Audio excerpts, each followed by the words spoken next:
Une chose criminelle ne doit pas être nécessaire. Pensez à votre tour aux choses criminelles que vous avez sous les yeux. Alors, d'où tout cela est-il venu? Jamais de rien d'autre que de nos plus grandes révolutions.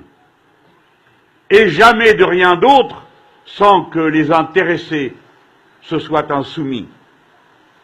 Car si la Convention doit connaître de la question de l'esclavage, c'est parce que les esclaves se sont eux-mêmes libérés à Haïti et Saint-Domingue. C'est parce qu'ils ont fait la pression qu'il fallait pour qu'alors la question soit posée, parce que eux s'étaient emparés de leur liberté de vive force. Eh bien, qu'on en tire la leçon pour nous. Rien n'est jamais acquis contre les privilèges que par la lutte. La seule limite à l'oppression est la résistance à l'oppression.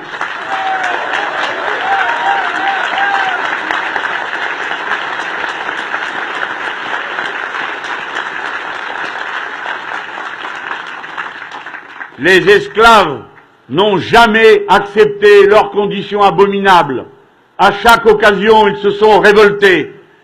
Et la brutalité, le sadisme des châtiments qu'ils subissaient étaient destinés à inspirer une terreur constante dans la servitude. Et malgré cela, sans cesse, ils reprenaient leur insoumission, leur insurrection. Village de noirs dits marrons, parce qu'ils échappaient à la servitude. Dans combien d'endroits? En Martinique, en Guadeloupe, en Guyane, à La Réunion, partout où l'on pensait que les esclaves pourraient finir par accepter leur sort, jamais ils ne l'acceptèrent. Et nous tous, quand nous y pensons, nous ne devons jamais l'oublier. Ce qui se faisait alors, mesdames et messieurs, et même si nous savons tous que comparaison n'est pas raison, c'était une mondialisation. Le pétrole de l'époque, c'était le sucre. Et un commerce était organisé sur 3 continents où l'on distribuait à un bout de la verroterie pour récupérer à l'autre de l'or. Et entre les deux, il y avait cette masse immense de souffrance et de servitude. C'était la mondialisation esclavagiste. Et ces principes, même s'ils ne peuvent être assimilés à ceux que nous avons sous les yeux, néanmoins comportent tant de traits communs qu'ils valent la peine d'être mentionnés. Je ne peux passer à ma conclusion sans évoquer le visage du vainqueur de la lutte contre l'esclavage en Haïti, Toussaint Louverture. Toussaint Louverture, capturé, vaincu, est mort au fort de Joux, qui n'est pas bien loin d'ici, sur notre bonne terre de Franche-Comté. Le hasard de la vie a fait qu'étant adjoint à la culture de la commune de Massy, il y a déjà quelques années, j'ai eu à choisir de l'installation d'une œuvre d'art. Et j'ai participé à l'érection d'une statue en bronze sur la place du marché, à même le sol, représentant Toussaint Louverture. Et nous, Français, peu importe dans cette affaire la nationalité, nous sommes autant de Toussaint Louverture que nous sommes de tête ici. Cet homme périt et ne céda jamais. Sur place, quand on vint leur faire la guerre, et chaque fois qu'ils se sentirent à 2 doigts d'être vaincus, les Haïtiens d'alors résistèrent de toutes les façons possibles. Et on se souvient de cette scène extraordinaire de Delgrès, préférant faire sauter le fort, lui et ses hommes, il était noir et officier français, plutôt que de se rendre.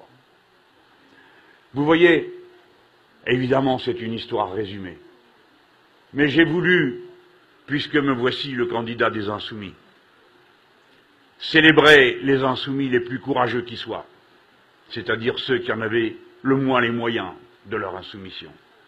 J'ai voulu célébrer avec vous l'amour de l'esprit humain et de la liberté qui nous mène tout droit à l'amour de l'égalité.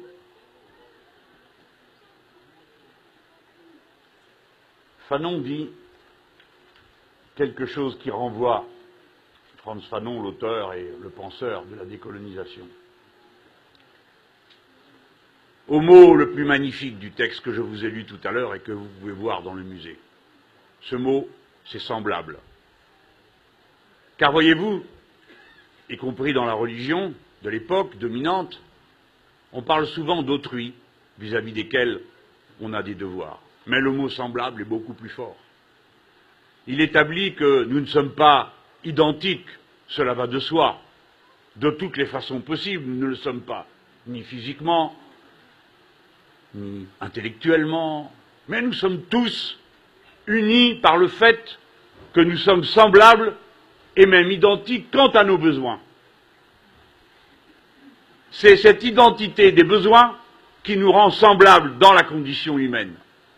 Et si nous sommes semblables et que nous avons des besoins identiques, alors nous avons des droits en commun, et en particulier celui d'accéder librement aux moyens de notre subsistance et de la reproduction de notre existence et de celle de nos enfants.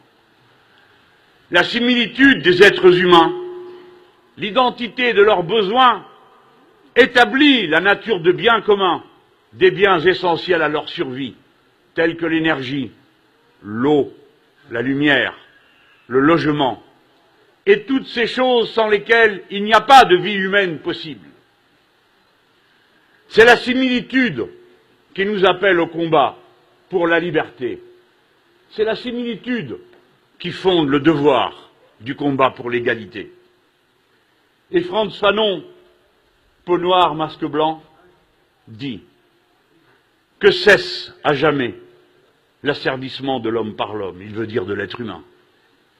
Qu'il me soit permis de découvrir et de vouloir l'homme, où qu'il se trouve.